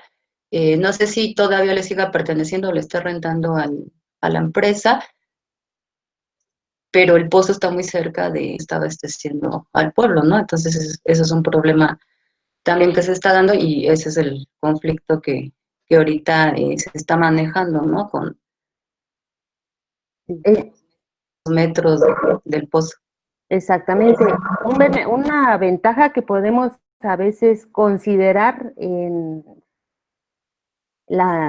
o sea, que no es un patronato, sino que es una Comisión. asociación civil, ¿no? Ante Hacienda y ante la autoridad, entonces se pagan los impuestos, se hace una declaración anual, los también registrados ante el Seguro Social. O sea, tiene más una forma más formal, ¿no? Que le da más autoridad y más representatividad. Sin embargo, aún así, con la administración anterior a la que está ahorita, tuvimos el problema de que a cambio del dinero, o sea, se hicieran muy corruptos, sí otorgaban los permisos, diestra y siniestra, a cambio de altas sumas, o a lo mejor ni tampoco eran altas sumas, simplemente si le llegaban al precio, otorgaba esos permisos, que es como decir, son las fuentes de dinero corruptamente hablando en la administración en turno. Entonces, Sí. también de eso depende, pero digamos que no se tiene que reunir toda la comunidad, sino está esa asociación civil, ellos se encargan de dar la cara ante esas industrias o ante quien quiera gestionar la compra de tomas de agua, este, pero ya es como que, antes que no haya corrupción, es que alguien los vigile, ¿no? También Sí, es importante. sí, regularlo lo importante. Ajá. Sí. Bueno, es todo. Ahora, Gracias. dice que también este ejemplo que ponen, digamos, refleja de manera muy clara eh, las consecuencias de la ambigüedad jurídica de los pueblos. O sea, en términos jurídicos, ¿cuáles son las facultades del pueblo? O sea, el pueblo puede dar permisos para que se instalen comercios, yo le hice una entrevista a una persona, a un trabajador de Sadasi, digamos, tenía un cargo de decisión, y él me comentaba de manera muy clara. Él me decía, mira, nosotros necesitamos agua. La ley, nosotros nos dirigimos con las autoridades formales, las autoridades institucionales, en este caso la CAEM, la Comisión de Agua del Estado de México, y la Conagua, para hacer los pozos. Nosotros no tenemos por qué pedirle permiso al pueblo. Por una parte tiene razón, pero por otra parte, digamos, la facultad jurídica de los pueblos ha estado muy limitada. Entonces me parece que este es un claro ejemplo de por qué es necesario que haya una definición más clara y más concreta sobre la facultad de los pueblos digamos, a esta escala. Y sobre todo en esta zona. Los habitantes del pueblo de San Pablo Tecalco metieron un recurso jurídico contra las inmobiliarias diciendo que eran pueblo originario y las autoridades de justicia desecharon el recurso porque la gente de San Pablo Tecalco no se no comprobó que era pueblo. Incluso llevaron como parte de su representación, que eran miembros del Comité de Agua Potable como asociación civil, pero eso no es digamos, el tribunal no lo consideró como un elemento suficiente para ser considerado pueblo. Entonces, pero incluso en el conflicto que hay ahorita con el aeropuerto de Santa Lucía, la constitución local, la constitución estatal, lo ha dicho de manera muy clara. Más bien, o sea, la constitución lo dice, pero también lo dicen los abogados y en donde se han metido recursos jurídicos, que en esta zona del Estado de México no hay pueblos. O sea, los pueblos de Catepec, de Naucalpan, de Tlalnepantla, de Tecámac, o sea, estos pueblos no existen. No son pueblos indígenas. Se encuentran en la zona de Toluca, toda esa zona. De este lado, me parece que reconocen algunos de Texcoco, pero todos estos impactados por la urbanización ya no son reconocidos. Entonces, en esta situación del agua, digamos, jurídicos, ¿no? Otra entrevista que yo le hice, en este caso, a un funcionario de Zapace, que es del agua potable local de Catepec. Él me decía, mira, nosotros no nos metemos con los pueblos por la capacidad de movilización que tienen. Dice, no lo hace, no lo aprecia por el respeto a la diferencia cultural, por el respeto al artículo 2 constitucional. Él me decía, no. O sea, nosotros no nos metemos con los pueblos por la capacidad de movilización que tienen. Entonces me parece que en ese sentido, por eso es muy importante este tipo de trabajos, porque de alguna manera o sea, le permiten a los pueblos como sujeto jurídico, ¿no? Y como sujeto social, sobre todo, tengan recursos para que puedan en determinados momentos utilizarlos para, digamos, para poder defenderse de las arbitrariedades que tiene, ¿no? Bueno, quiero Bien. comentarlo. En el caso de San Pedro, bueno, podría decir que menos Gloria a Tupetla, pero el conflicto yo lo veo al interior de los pueblos, sobre todo en el control tanto del agua, como es al interior del pueblo, pues pueden manejarlo, o sea, no pelean hacia afuera, sino hacia adentro. Entonces, de alguna manera, ellos hablan de cierta autonomía de estos sistemas, una autonomía que manejan y que les funciona con el municipio, ¿no? O sea, no te metes con mi patronato, con mi comité, pero hay una gran negociación, ¿no? En este control del agua que existe con el municipio. O sea, hay una relación clientelar con el municipio y de alguna manera bueno, es lo que yo veo, lo que yo encontré en mi investigación, que se han mantenido, ¿no? A través de esta gran negociación y que les ha funcionado y manejarse así con cierta autonomía de los sistemas autónomos, pero porque se ve al interior, ¿no? O sea, en el caso de Tupetla, que es, o la asociación que integran a su patronato comité, pues es mucho mayor que el de los demás pueblos. Y ellos sí o por lo menos he visto 2 manifestaciones que han cerrado vía Morelos, o sea que su conflicto sí lo han sacado afuera, ¿no? Pero en el caso de San Pedro y Santa Clara, creo que es un conflicto al interior que les permite tener cierta negociación con el municipio y que no permiten cierta injerencia en cómo resuelven sus conflictos al interior del pueblo, ¿no? Eso es lo que yo veo, o sea, muy particular en el caso de San Pedro. Bien. Gracias, Rita. Alejandra tiene un comentario. Si lo quieres hacer, Alejandra, por favor.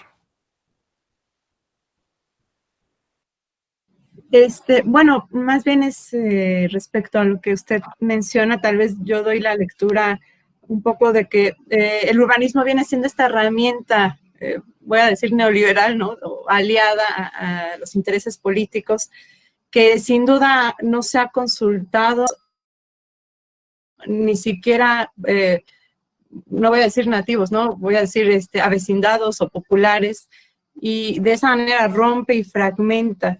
Y si bien puede ser legal, creo que la problemática central sería cuestionarnos por qué están limitados los privilegios o este sistema de posibilidades que tienen los pueblos originarios, ¿no? ¿Por qué es tan limitado? Ahí sería como, para mí, ese cuestionamiento. Y bueno, solo eso. Bien, Sí. muchas gracias. No sé si Gracias. tengas algún comentario, Rita. Ya nada más. Pues creo que va muy en relación a lo que acabo de mencionar. Sí, desde mi punto de vista, me parece que el problema no es lo urbano, el problema no es la ciudad. El problema es el tipo de que se ha venido construyendo. El problema que tienen en Xochimilco ahorita con el humedal, ¿no? Con la construcción de este puente, tiene que ver con esta idea de que los automóviles son más importantes que la naturaleza. Tema con los cientos de miles de casas que construyeron en el norte de la metrópoli de la Ciudad de México, con esta forma de hacer crecer la ciudad, esta ciudad neoliberal, ¿no? Esta ciudad en donde se crean muchas casas sin considerar el territorio, pero ni siquiera sin considerar a los habitantes, ¿sí? Entonces, no es la ciudad, sino el tipo de ciudad que hemos construido, el tipo y el tipo de privilegios que tienen algunas, sobre todo con vaya, con el pueblo de Joco. El pueblo de Joco, que quien ha ido a la Cineteca, pues uno se da cuenta que sí, ya está muy reducido, pero todavía hay presencia de personas nativas. Digamos, no les importó y les construyen ahí dos torres inmensas, ¿no? Además de cómo ya está urbanizado, porque tiene que ver con privilegios y con un tipo de ciudad. Entonces, insisto, el problema no es la ciudad, el problema no es lo urbano. A lo largo de la historia de la humanidad, las ciudades han tenido un papel preponderante y, digamos, tiene beneficios. Pero el problema es el tipo de ciudad. Lupita, no sé si tengas algún comentario. Sí, Ismael, yo nada más quisiera retomar pues lo rico que me parece que ha sido esta discusión, porque nos ha arrojado tanto la importancia de tu investigación, de tu trabajo en las Chiconautlas y en Tecalco, como el trabajo que ha hecho Rita en Jalostoc, y ver las diferencias de estos casos, ¿no? O sea, me parece que es muy claro que en Tecalco la situación son conflictos externos, particularmente con las inmobiliarias, con la cuestión del aeropuerto, y en el caso de Jalostoc es completamente interno, como dice Rita, ¿no? Entonces ahí influyen, pues a nivel interno, dos asociaciones, el patronato y el comité. Yo quisiera nada más, pues preguntar a Rita, porque precisamente interna y luego externa que ella manejó, influyen la importancia de los nativos, de los avecindados y de cómo se presentan al exterior como pueblo originario. Entonces, mi pregunta va en relación a que cómo ellos estas diferencias las van a salvar cuando se presenten externamente como pueblos originarios, porque ahí me parece que pueden salir a flote, ¿no? Entonces, ese es lo que quisiera preguntarle a Rita. Y bueno, obviamente, si nos puedes hablar un poquito más sobre, pues, la importancia que han adquirido los avecindados en estos conflictos que han ocurrido a lo largo del tiempo por el control del agua, por favor. Bueno, pues ahorita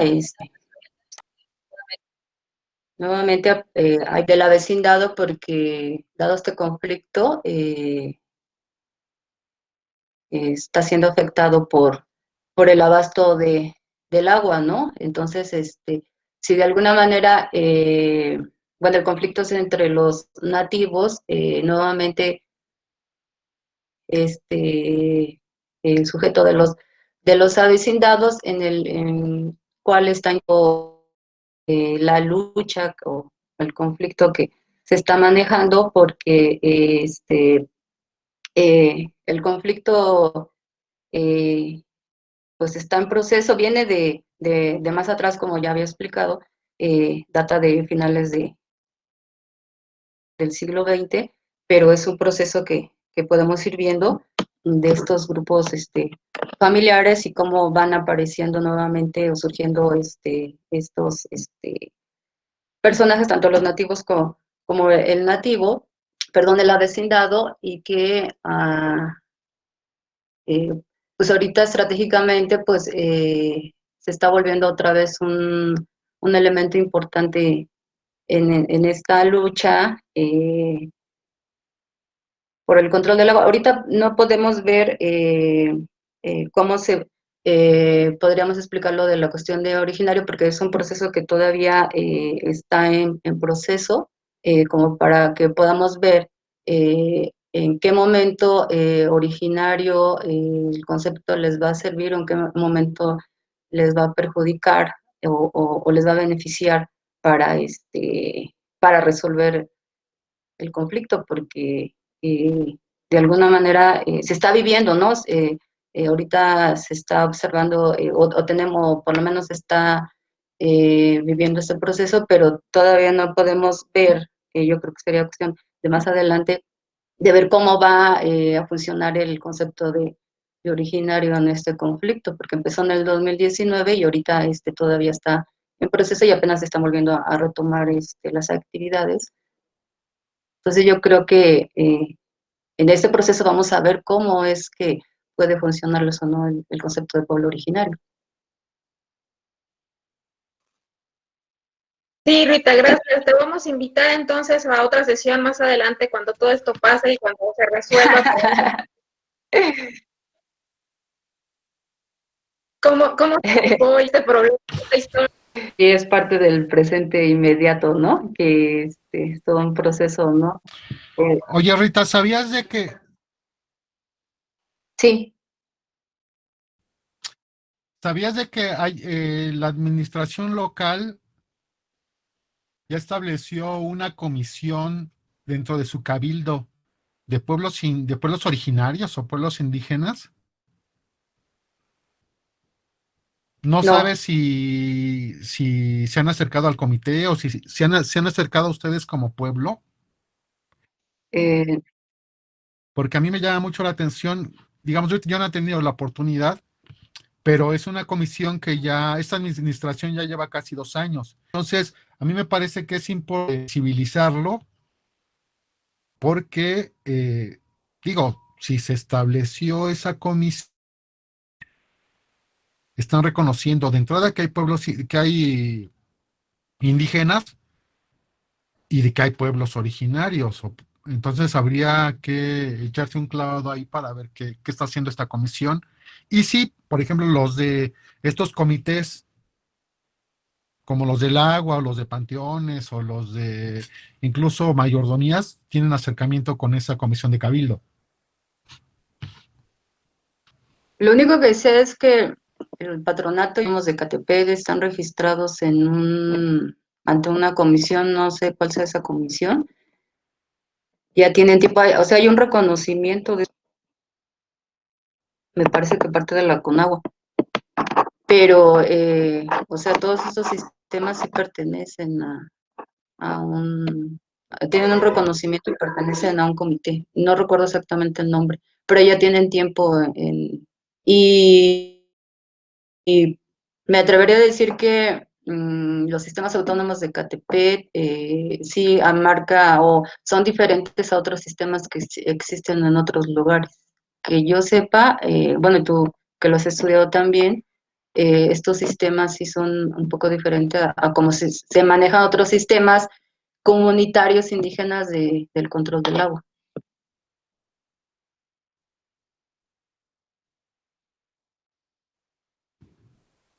Ok. No sé si alguien tenga algún comentario más.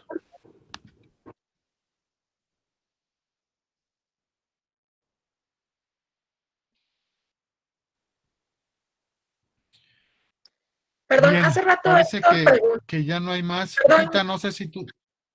Sí, perdón, Ismael. Hace rato Sí, Héctor adelante. preguntaba, se me perdió un poco, pero, y no sé si está Héctor presente, porque había preguntado si nos podías decir, sobre la ubicación del Archivo Histórico del Agua y un poquito sobre,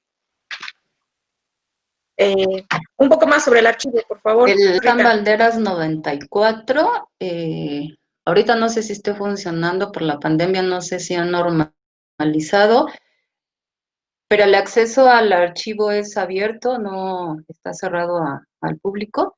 Pues la información que encuentran ahí, pues como ya había dicho, es la historia de los aprovechamientos de los usos del agua en México, que va desde el periodo del siglo XX. Lo que encuentran de documentos antiguos son copias, porque en estos permisos o concesiones, esos trámites que se hicieron, pues iban anexados la documentación de los títulos primordiales y todas esas cuestiones, y por eso es que aparece este tipo de documentación.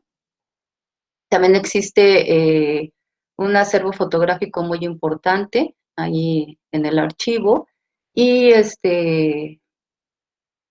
pues es un archivo muy, desgraciadamente muy poco conocido, pero que la información que hay ahí pues es bastante nutrida, ¿no? Y sí lo recomiendo ampliamente. Y cualquiera puede ir, o sea, el acceso es libre al archivo, no necesitan de ninguna carta y pues tienen que ir con guantes, cubrebocas, las cuestiones que se piden ahí.